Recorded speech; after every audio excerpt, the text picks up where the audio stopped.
우리가 이제 포트폴리오를 짤 때 원화가 강세로 가면 딱 이렇게 떠오르는 것들이 있잖아요. 밸류에이션적인 측면에서 봤을 때는 오히려 글로벌하게도 이 로봇이라는 테마가 좀 형성이 되고 있습니까? 네, 되고 있죠. 아, 미국에 상장되어 그렇군요. 있는 로보틱스 ETF 같은 것도 올해 굉장히 좋았거든요. 아, 그래요? 네, 주가가 좋을 수밖에 없는 게 저도 이 환율을 계속 주시하고 있거든요. 지난 9월 말에서 10월 초만 하더라도 환율이 1,440원까지 계속 도대체 이 환율이 어디까지 가는 거야? 뭐 1,600원 가나? 뭐 이런 분위기였는데 지금은 야 이거 금융위기 상황 아니야? 이런데 1,300원이에요 그냥. 맞아요. 오히려 환율이 한 번 더 떨어지기도 하고. 맞아요. 왜냐하면 미국의 금리가 떨어지니까. 맞아요. 그래서 2001년, 2년과 뭐 약간 비슷한 닷컴 버블이 깨질 때랑 약간 비슷하다라고 인정을 해줘도 긍정적인 점이 뭐냐면 2001년부터 시작해서 환율이 거의 1,400원에서 2007년도에 900원까지 그렇죠. 계속 빠지잖아요. 맞아요. 미국 경기가 그 닷컴의 후유증을 겪으면 겪을수록 다른 빗달러 통화의 가치가 높아지면서 2003년부터 2007년까지 정말 그때 부자 된 사람들이 엄청 많을 정도로 이머징 마켓에서는 큰 강세장이 왔었기 때문에 이번에 뭐 너무 그렇게 저도 걱정을 안 해도 되지 않을까 그런 생각도 해보고 환율이 시스템 리스크를 말해주는데 환율이 되게 조금 안정적이다. 작년 말에 1,450원 갈 때는 정말 다들 야 이러다가 1,500원, 1,600원, 1,700원 가는 거 아니냐. 네. 근데 이제 빠르게 그때 한은에서 선제적으로 금리를 올려왔었던 것들도 있었고, 그리고 그때가 우리나라 무역 수지가 아주 제일 안 좋아지는 타이밍이었고요. 그러네요. 지금도 적자이긴 하지만 적자 폭이 약간 들쑥날쑥하지만 전체적인 그림을 그려보면 적자 폭이 조금씩 줄어들고 있습니다. 예. 그리고 경우에 따라서는 저희들이 봤을 때는 유가가 레깅 효과가 있어서 유가 지난해 하반기 그리고 올해 초까지 유가가 하락한 그 반영이 이제 올해 상반기에 기업들과 우리나라의 수출 수입에 반영이 될 텐데 그러면 3월, 4월, 5월에 나오는 무역 수지는 이거보다는 조금 더 개선될 가능성. 그러면 원화는 지금보다 더 강세로 갈 가능성 아니면 또 아예 안정적으로 흘러갈 가능성이 있지 않겠냐라는 얘기는 드리고 있죠. 왜냐하면 환율 자체가 우리나라는 외환 보유액의 증가율하고 동일하게 움직이니까 외환 보유액이라는 거는 결국 경상수지의 함수이고 경상수지 안에 들어가면 거의 또 우리나라는 또 무역수지니까 이 무역수지가 어떻게 보면 수입 증가율의 함수이고 그러면 유가를 또 하나의 지표로 보면 유가거든요. 그러니까 유가를 6개월 정도 약간 선행을 시키면 비슷하게나마 무역 수지의 그림을 예상을 할 수가 있는데 그래요? 네, 그러면 올해 한 3월, 4월이게 되면 그러면 지표로는 한 4월, 5월에 나오겠네요. 그러면 2분기 정도 되면 우리나라 무역 수지가 플러스가 났다 이런 내용들이 아마 나오지 않을까. 그럼 원화는 조금 더 강세로 갈 수 있을 것 같고. 우리가 기름을 사올 때 계약을 하고 기름은 또 비행기로 이렇게 실어 나르는 게 아니다 보니까 유조선으로 그죠? 이게 오고 그런 거에 따라서 레깅이 좀 있으니까 실질적으로 유가가 떨어지고 나서 한 3개월에서 6개월 뒤에 무역 수지가 개선되는 효과가 나오겠네요. 네. 약간 뭐 그런 시차가 있긴 있더라고요. 근데 뭐 그게 과거에도 6개월이어서 그렇다 이렇게 반드시 얘기할 수 있는 부분은 아니지만 분명히 우리가 지난해 WTI 기준으로 130달러까지 갔었던 그런 고통이었는데 지금은 뭐 거의 80달러도 깨지는 상황이잖아요. 50달러 정도는 코스트가 그러니까 비용이 절감이 된 거죠. 비용이 절감된 부분들은 충분히 우리 시장에 또 약간은 좀 완충막 역할을 할 것이다 이렇게 말씀드리고 있어요. 아니 얘기하다 보니까 자연스럽게 지금 탑다운이 되고 있는데 맞아요. 그 원화가 강세로 갈 수 있다라는 분은 저도 이제 뭐 올해 1,130원까지 떨어질 거다라고 뭐 생각을 하고 있기 때문에 원화가 강세로 가면 우리가 이제 포트폴리오를 짤 때 원화가 강세로 가면 딱 이렇게 떠오르는 것들이 있잖아요. 뭐 항공주 같은 경우에도 원래 달러 리스가 많으니까 뭐 항공주부터 내수 기반의 뭐 음식료 회사와 뭐 등등이 이제 막 떠오르거든요. 맞아요. 거기다가 올해는 아무래도 리오프닝이 되고 뭐 중국하고의 약간 아직까지의 좀 뭐 너네들 그럴 수 있냐 왜 뭐 우리 비자 발급 안 내주고 PCR 검사했네 해서 지금 중국이 약간 삐져 있어요. 그래서 단체 관광을 갈 수 있는 나라에도 이제 포함시키지는 않았지만 어쨌든 뭐 또 중국 요커들이 올 거고 그죠? 맞아요. 그러면 2023년을 전망을 하실 때 어떤 섹터랑 어떤 기업들을 올해 관심 가질 만한 종목을 근데 그 보시나요? 대표님 말씀하신 거에 좀 다 있는 것 같아요. 항공주 같은 경우가 네. 대표적으로 리오프닝인데다가 매출이 확 늘어날 수 있고, 그다음에 항공 유가의 어떤 그 코스트 비용을 좀 많이 다운시킬 수 있기 때문에 그런 항공 리오프닝을 조금 하나 축으로 보고 있고요. 네. 또 하나는 철저히 또 약간 밸류에이션적인 측면을 봤을 때는 오히려 자동차도 좀 보고 있어요. 그러니까 환율이 높았을 때 수혜를 보는 업종이 오히려 우리가 수출주를 살 때는 환율이 낮은 수준에서 높아질 때가 아니라 높은 수준에서 낮아질 때, 그러니까 달러가 약해지고 우리나라 원화가 강해질 때 글로벌 이머징 통화들도 같이 강해지기 때문에 그 수요에 기반해서 우리나라의 자동차라든지 조선주라든지 이런 것도 좋아지더라고요. 그래서 저는 오히려 자동차, 조선 이런 업종이 매출 좀 늘고, 그리고 작년에 예를 들어서 강판이나 이런 것 때문에 약간 후판 가격 이런 것들로 좀 마진이 조금 스키지 됐던 것들이 그나마 조금은 개선되지 않겠나?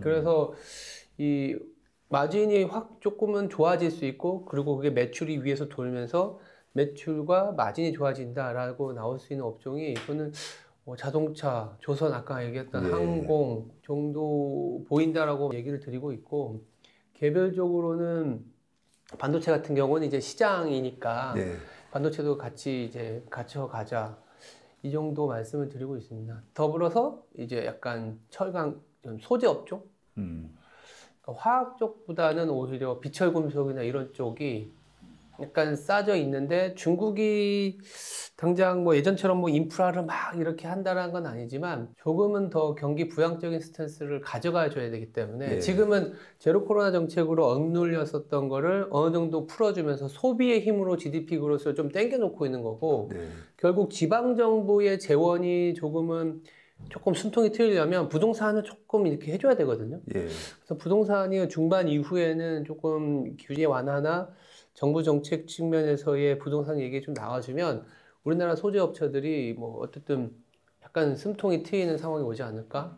그렇게 말씀드리고 있습니다. 그러다 보니까 1등부터 15등까지 금융주를 빼고, 우리나라의 금융주를 빼고 대부분을 좀 수출주에 편중이 되는데, 그거를 그냥 바스켓으로 그냥 사는 게 낫지 않겠나, 이렇게 말씀을 드리고 있어요. 그러고 보니까 저희 회사도 약간 모델 포트폴리오에 그냥 시가총액 50 종목을 그냥 담아놓은 포트폴리오가 있는데 그냥 그렇죠. 그게 성과가 좋더라고요. 그렇죠. 저도 그렇게 가져가라 말씀을 드리고 있죠.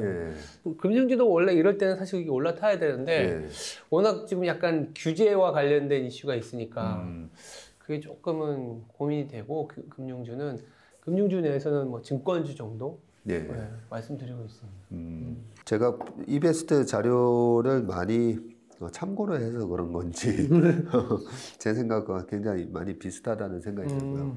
제가 하나 배운 게, 보통은 우리가 환율이 올라갈 때는 뭔가 시스템 리스크 가능성 때문에 환율이 올라가다 보니까 수출주가 떨어져요. 그죠? 떨어지는데 오히려 환율이 피크아웃하고 떨어질 때부터 오히려 수출주들이 올라가더라고요. 맞아요. 그리고 그 환율이라는 게 20년 평균이 이제 한 1130원 정도인데, 이 1130원을 밑돌면서 1100원으로 떨어졌을 때부터 수출주는 또 안 좋아요. 좀 조심하면서 이익 실현을 하는 게 맞고, 그렇게 보면 지금 환율이 1300원에서 1400원에 이제 고점을 치고 이제 떨어지면서 왔다 갔다 하는 거니까 여전히 수출주에 대해서는 이제 관심을 가질 만하다, 그죠? 저도 그렇게 말씀드립니다. 특히 원화가 강세로 가는데 왜 수출주냐라는 대답에는, 수출주가 좋은 원화의 레벨에서 떨어질 때, 그래야 또 외국인들이 우리나라 주식도 사는 거고, 환율이 강세로 갈 때 우리나라의 어떤 원화 가치가 상승하는 것도 있지만, 글로벌리 보면 이제 통화 가치들이 달러 대비해서 다 거의 뭐 편차는 좀 있지만 강세를 현상을 띠거든요. 그렇네요. 그러면 수출 지역이 우리나라는 또 아세안도 있고 미국도 있고 중국도 있고 조금 다변화되어 있기 때문에 하다못해 현대차만 하더라도 이머징 통화가 좀 올라와줘야 주가가 좋아지는 경향이 있거든요. 그래서 원화가 오히려 강세로 갈 때 그러니까 원달러 환율이 높은 수준에서 강세로 갈 때 수출주를 사야 되고, 말씀하신 것처럼 1100원 라인을 깨고 내려가면 그때부터는 진짜 반도체주는 조금 소위 말해서 삐리삐리한 증명이 있습니다. 제가 보니까 항상 환율 1100원 밑에서는 오히려 삼성전자나 예, 비중을 줄여야죠. 비중을 오히려 줄여야 되더라고요. 맞습니다.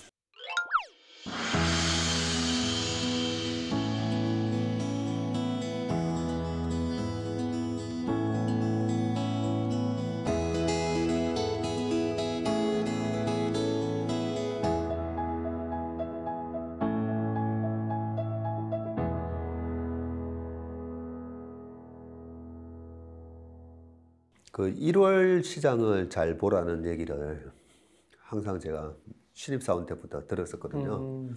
1월장이 그 한 해를 이제 대변해 준다는 건데, 작년 2022년 1월이 되게 약했잖아요. 맞아요. 예, LG엔솔 상장도 시작해서 있었고, 뭐 비쌌고 뭐 여러 가지가 다 함축적이었죠. 그러니까요. 그래서 1월 달은 좀 강해야 되는데 마이너스 10% 이렇게 빠지면서 좀 싸한 분위기가 연출됐었는데, 올해는 어쨌든 1월 달이 좋았어요.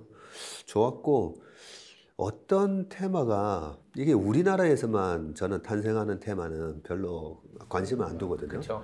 이 나스닥에서 나오는 무슨 테마가 나왔을 때, 저게 우리랑 이게 밸류 체인이 있는가, 그걸 이제 빠르게 체크를 해보는데, 올해 1, 2월 달에 최고의 테마는 챗 GPT 아닌가요? 맞아요. AI, 오픈 AI 하면서 마이크로소프트가 100억 달러 투자했나 막 그랬었잖아요. 그러니까요.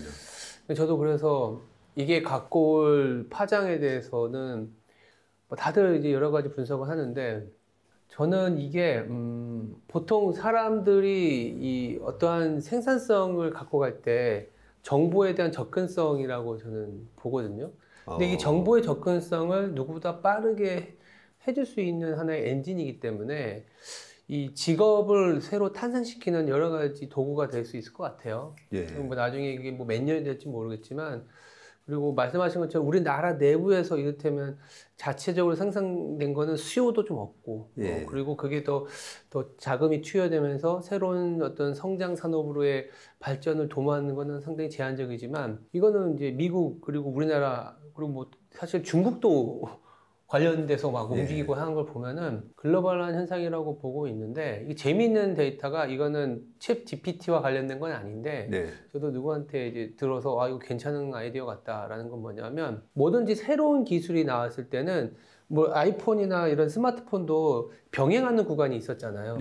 원래 옛날에 뭐 투지폰 쓰다가 뭐 얼리 어답터들이 막 처음에 이제 가서 새로운 생태계에 대해서 뚫고 문화를 만들고, 그러다가 이제 다 이제 확산이 되는 그런 이제 빠른 속도를 갖고 가는데, 어느 한 분이 논문을 쓴 게 1960년대였나? 이 얼리 어답터는 2.5%는 항상 존재한다고 하더라고요. 2.5%. 인구의 2.5%는 얼리 어답터다. 그래서 뭐 돈을 과금을 해도 뭐든 뭐 새로운 거에 항상 돌진해서 쓰는 사람들이 많다라는 거예요. 그래서 단순히 계산하면 80억 명이거든요, 지금 저기. 그런데요? 그 인구가. 근데 곱하기 2.5를 하면 8, 2, 16 해서 2억 명 정도는 이 챗 GPT를 일단 뭐가 나와도 쓸 거다. 2억 명은. 그리고 그게 옛날에 뭐 예를 들어서 넷플릭스라든지 아이폰이라든지 이런 거보다 도달한 속도가 너무 빨라서, 우리가 최소 3년만 잡아도 2억 명은 챗 GPT와 관련된 여러 가지 테크놀로지나 생태계를 책임질 거다라는 얘기를 할 수 있다는 거예요. 최소 3년 안에. 더 빠를 수도 있고. 그럼 2억 명을 쓴다고 쳤을 때, 그러면 2억 명이 이 과금을 하겠다고 한 걸 계산해 보면, 2억 명의 그 과금, 오픈 AI의 과금의 계산을 때리면 그게 최소 300억 달러는 나오거든요. 그러면 이렇게 얘기하는 거죠. 지금 100억 달러를 투자했다면 300억 달러에 대한 투자이기 때문에 지금보다 뭐 약간 너무 뭐 과한 설정이긴 하지만, 챗 GPT와 관련된 이슈나 기업이나 얘기들은 앞으로 3년 동안 3배 이상은 나올 수 있다. 그래서 그것도 맞겠다. 왜냐하면 새로운 기술이 나왔을 때 적용하는 기업들, 적용하는 어떤 여러 가지 기술들, 정책들, 그리고 지금 뭐 SVB 때문에 벤처가 힘들다고 하지만 또 새로운 기술과 기회가 있는 쪽은 또 자금이 또 더 가거든요. 예. 아까 LTCM 얘기했었을 때도 왜 IT 버블이 발생했느냐? LTCM, 동아시아 위기가 발생하니까 금리를 낮춰줬어. 근데 돈이 있는데 갈 데가 없어. 그러니까 갈 수 있는 쪽으로 간 게 미국의 IT 버블이었거든요. IT죠. 왜냐면 예. 아시아 쪽에서 위기가 발생하고 이러니까 예. 그래서 IT 쪽으로 가서 버블을 만들었는데 예. 벤처 쪽에서는 어쨌든 자금은 돌아야 되는데 이제 갈 데가 없어. 그 돈은 조금씩 풀어져. 그럼 어디로 가느냐? 오픈 AI로 더 쏠릴 수도 있다는 거죠. 그래서 더 빨라질 수 있고 더 이 자금의 어떤 유입으로 인해서 앞으로 3년 안에 아니면 2년 안에 3배 이상의 어떤 성장 산업으로 크지 않겠냐. 근데 그랬는데 더 확산이 될 수도 있는 거고 아니면 그들만의 소위 말하는 리그로 그냥 얼리 어댑터만 누리다가 끝날 수도 있는데 저는 그게 조금 더 확산이 될 것 같아요. 중요한 걸 배웠네요. 얼리 어댑터가 항상 2.5%가 있다. 네, 맞아요. 네. 그리고 예전에 그 해리 덴트가 쓴 버블붐에 보면 거기서 이제 1910년대 이제 포드 자동차가 도입되면서 그때 이제 마켓 침투율이라 하잖아요. 맞아요. 그 페네트레이션이라고 하는 마켓 침투율이 5%가 넘었을 때부터 주가가 이제 S자 상승 곡선을 확 그린다고 돼 있었는데 얼리 어댑터가 처음에 이제 들어가서 사용을 했다가 이 5% 침투할 때까지는 보통 이제 또 한 3년에서 5년 걸리는 경우가 있다 보니까 요 구간에서 실제로 이제 주도주가 바뀌기도 하고 그죠. 그리고 그 사이에 이제 주가가 박살도 났다가 네, 실제로 이제 5%가 넘었을 때 본격적인 이제 3파 상승이 시작되는데 처음에 2.5%가 먼저 쓰는 사람들. 그래서 저는 게임 같은 거 처음 출시되면 거기다가 막 오늘 하루에 뭐 100만 원 썼어요. 500만 원 썼어요. 분명히 있다니까요. 저는 뭐 이해가 안 되더라고요. 그러니까요. 근데 있네요, 항상. 예. 그래서 그게 어떻게 나온 결과물인지는 논문에서 나왔지만 뭐 반드시 2.5%는 아닐 수는 있지만 누가 봐도 그 정도의 인구 분포상 2%에서 3% 사이의 사람들은 새로운 기술, 새로운 뭐에 조금 더 앞서서 지출하는 경향이 있기 때문에 그리고 그런 분들이 있어야 이 테스트 마켓이니까 계속 돈이 들어오면 그 테스트 마켓을 통해서 이 기술 개발이나 이런 걸 하거든요. 정확한 데이터는 기억이 안 나는데 저희가 한 2주 전에 마이크로소프트의 한국 지사에 계신 분이 와서 안 그래도 그 강의를 한 적이 있었거든요. 근데 이제 차트 중에 스마트폰이 이제 뭐 1억 명한테 도달하는 그 시간? 5년? 그러다가 뭐 되게 빨라져서 6개월 뭐 이런데 이 챗 GPT는 일주일인가? 워낙 빠르게 움직였다 그러니까 이 테스트 마켓이 되게 빠른 시간 내에 상당히 큰 규모로 만들어진 것 같아서 그러면 결국 돈이 들어가고 뭐 지지고 볶고 하면 굉장히 커질 거라는 생각을 갖고 있는데 이제 한 가지 아쉬운 거는 하나하나 뜯어서 이게 우리나라 기업하고 연결을 시키는 거는 좀 어려운 것 같아요. 지금 당장은. 챗GPT가 우리나라에 현재 지금 물론 뭐 일부 테마성 종목들이 움직이고 이런 건 있지만 정말 우리나라가 그와 관련된 인프라에 투여가 되고 이럴까?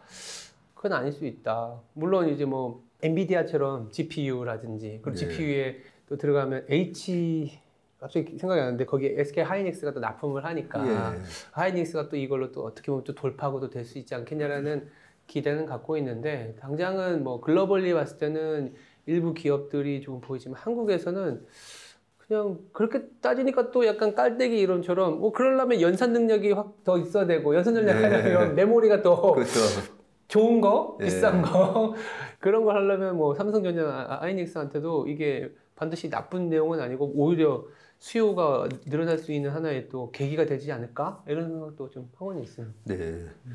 그러고 보니까 이제 돈을 푸는 거는 이제 연준이 하는 건데 그 돈이 어디로 흘러가는지는 98년도에 그 성장이 나왔던 IT로 흘러가든지 그거는 이제 시장이 결정하는 거라고 얘기했던 사람이 이제 내일의 금맥의 마크 파버였네요. 마크 파버였고 그리고 제가 가만히 생각해 보니까 올해 지금 상반기에 시장을 핫하게 뭐 달구고 있는 게 2차 전지도 있긴 하지만 좀 신선한 게 바로 이 챗GPT에다가 또 로봇이잖아요. 로봇. 로봇은 지금 글로벌하게도 이 로봇이라는 테마가 좀 형성이 되고 있습니까? 네, 되고 있죠. 아, 미국에 그렇군요. 상장되어 있는 로보틱스 ETF 같은 것도 올해 굉장히 좋았거든요. 아, 그래요? 네, 주가가 좋을 수밖에 없는 게 이 전 세계가 지금 동시다발적으로 겪고 있는 문제가 고령화거든요. 네. 고령화고 그리고 노동력 부족이네요. 네, 노동력 부족인데다가 이제는 이제 파편화돼 버렸으니까 네. 러시아의 전쟁으로 인해서 아, 공급망이 다소 이제 정치적인 결합으로 못 끼고 있잖아요. 예. 그러면